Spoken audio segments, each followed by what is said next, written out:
Now at 5, Joplin's new camping ordinance triggers debate over whether it targets people experiencing homelessness.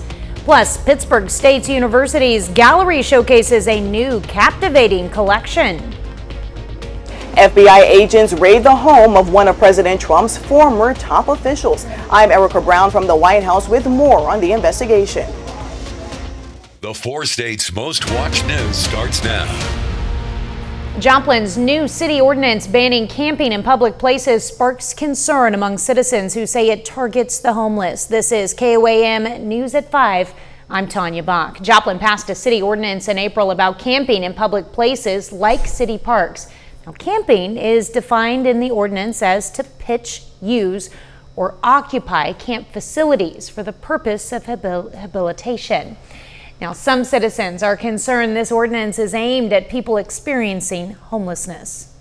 John Q. Citizen jaywalking, you're going to get approached by JPD. Now, that doesn't mean everybody's going to get a citation. We try to sprinkle in a little bit of compassion and common sense into what we do, but we're going to enforce our ordinances because they're in place to make Joplin safe. They're in place so that everybody is treated equally and fairly, and that's how we enforce those ordinances. Tonight on KOAM News at 6, we hear from both Joplin residents and the assistant city manager about the ordinance. Pittsburgh State University says with a brand new semester comes brand new artwork. The University Gallery in Porter Hall is now showcasing what locals call a captivating collection from the 1900s, featuring the work of acclaimed artist Diane Bronstein. The exhibit is called The Unreal City. Organizers say the exhibit not only adds a sense of calm to campus life, but also offers students a unique opportunity to connect with timeless artistry. Combines mixed media work with vintage photographs and fibers to embroider over the top of the photographs, and her aim is to both engage the viewer with the work, but also to sort of comment on sort of climate issues. The exhibit is free and runs through mid-October. Well, thanks to a generous anonymous donation, Pittsburgh's Memorial Auditorium now features a brand new digital marquee. Built in 1925 and renovated in 1984, the addition of the digital sign brings a new technological look to the center. Known as the MAC, it's considered a vibrant part of the Pittsburgh community. Well, meteorologist Lindsay Gaffney now joins us with a first look at weather.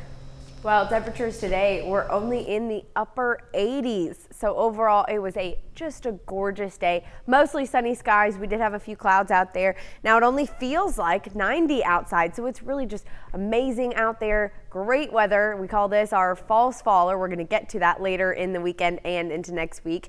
Now tonight, temperatures are quickly dropping down into the 70s, getting down to about 64 degrees tonight. So a nice, cool, crisp morning for us again Saturday morning. Not a lot going on out there. A few clouds. Those are going to start to push out of here by late tonight, and then we do have a round of rain as we head into Saturday. Now you can see a little spike there in the morning for isolated shower chances, and then the yellow bar, you can see it doesn't really go up to scattered showers, mostly just staying in those isolated shower chances. Now that continues for the afternoon, and it's bringing in some cooler temperatures as well, which I'll talk about coming up. All right, thanks, Lindsay. The Department of Justice is carrying out search warrants on a former Trump advisor turned critic. Erica Brown has more details from the White House. FBI agents searched the Maryland home of former National Security Advisor John Bolton, who served in President Trump's first term. Agents also searched his Washington, D.C. office, and hours later were seen carrying items out the back door. CBS News has learned the search was related in part to a classified documents investigation.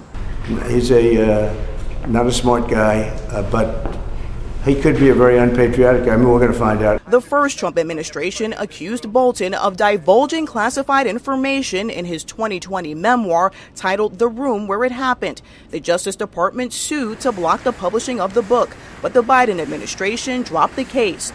Vice President J.D. Vance told NBC's Meet the Press with Kristen Welker the investigation was not retribution. Unlike the Biden DOJ and the Biden FBI, our law enforcement agencies are going to be driven by law and not by politics. And so if we think that Ambassador Bolton has committed a crime, of course, eventually prosecutions will come. FBI Director Kash Patel said on social media FBI agents were on a mission, and Attorney General Pam Bondi responded saying America's safety isn't negotiable. Justice will be pursued always. Bolton served as Trump's national security advisor until he was fired in 2019. Since then, he's been highly critical of Trump's foreign policy. Bolton called President Trump's bilateral talks in Alaska on the war in Ukraine a win for Russian President Vladimir Putin. He's like a very quiet person, except on television. If he could say something bad about Trump, he'll always do that. Trump says he was unaware of the raid before it happened.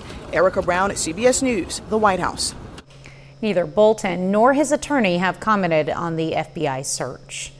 Still ahead, a frozen shrimp recall that's affecting local markets and multiple brands. We look at why it's being taken off the shelves and why it could be connected to radioactive exposure. But first, in Health Watch, research shows drugs used for asthma could also stop life-threatening food allergies.